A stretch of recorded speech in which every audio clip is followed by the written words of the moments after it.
You've probably seen the headlines. The whole software world is buzzing about a totally new kind of AI. We're not just talking about an assistant that helps you with a line of code here and there. Nope.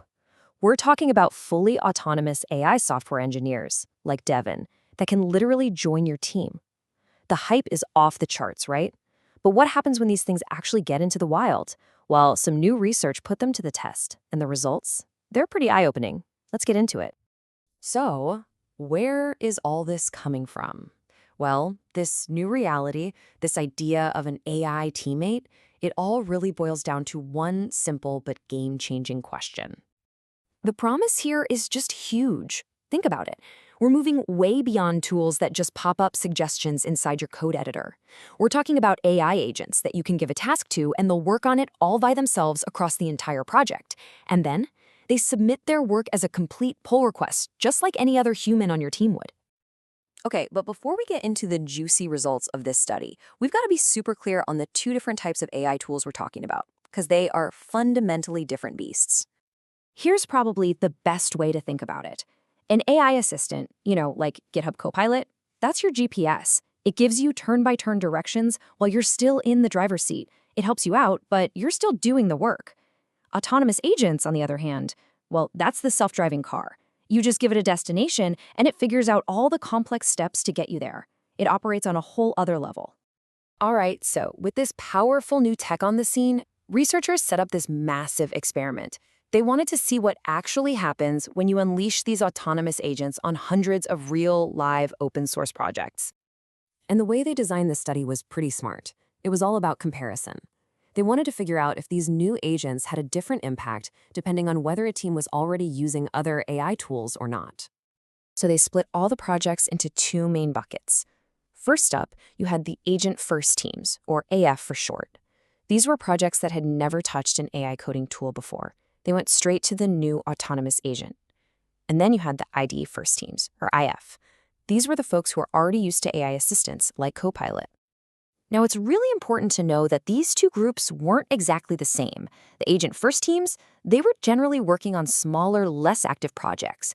But the IDE-first teams were part of larger, more popular projects that had already jumped on the AI bandwagon. And that little detail, well, it's going to be super important in a second. Which brings us to our first big reveal. How do these AI agents affect one of the most important things in software development? Speed. This is the million-dollar question, isn't it? If you add one of these autonomous AI teammates to your project, are you actually going to get things done faster? At first glance, the results looked absolutely insane. The study found that teams using these agents added over 76% more lines of code on average. That sounds like a game changer, right? But, and this is a huge but, there was a major catch. Yeah, that incredible gain, it didn't happen for everyone, not even close. It was almost exclusively seen in just one of the groups, the agent-first teams, the ones who had zero prior AI experience. And when you look at the chart, the difference is just whoa. The agent-first teams saw their code output jump by 77%. But the IDE-first teams, the ones who were already using Copilot, their code output actually went down a little bit. It points to this idea of diminishing returns. It's like once you get that first AI boost, adding another one on top just doesn't give you the same kick. So, that's the story on speed. But velocity, that's only half the picture.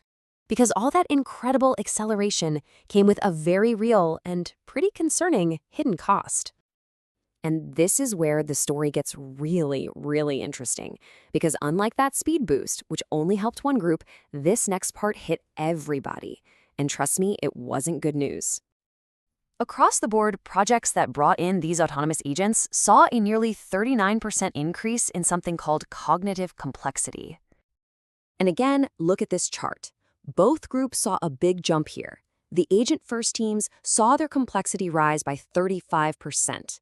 And the IDE-first teams, the ones who didn't even get a speed boost, they saw an even bigger spike of 43%.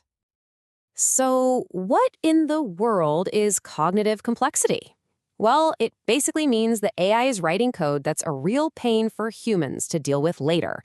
It's harder to read, it's way harder to debug, and it's a nightmare to change or build on top of. In other words, It's a one-way ticket to creating long-term technical debt. So, what does this all mean for a team that's thinking about bringing on an AI teammate? What is the real bottom line takeaway here? Well, it pretty much boils down to this. Step 1, yes, these AI agents can give you a massive boost in speed. Step 2, but, and this is a huge but, that benefit only seems to apply if your team is totally new to AI tools. And step 3, for everybody, no matter your experience, these agents consistently make your code harder and more expensive to maintain in the future. You know, the researchers who actually did the study, they summed it up perfectly. They said these tools are powerful but risky accelerators whose value depends on prior AI exposure. So at the end of the day, it all comes down to a single, really tough trade-off. You might get a huge injection of speed right now, but you are very likely going to pay for it later with a messy, more complex codebase. And that leaves us with the final question, the one you really have to ask yourself and your team. Knowing this trade-off, knowing you might be sacrificing the future health of your project for speed today, is the speed worth the debt?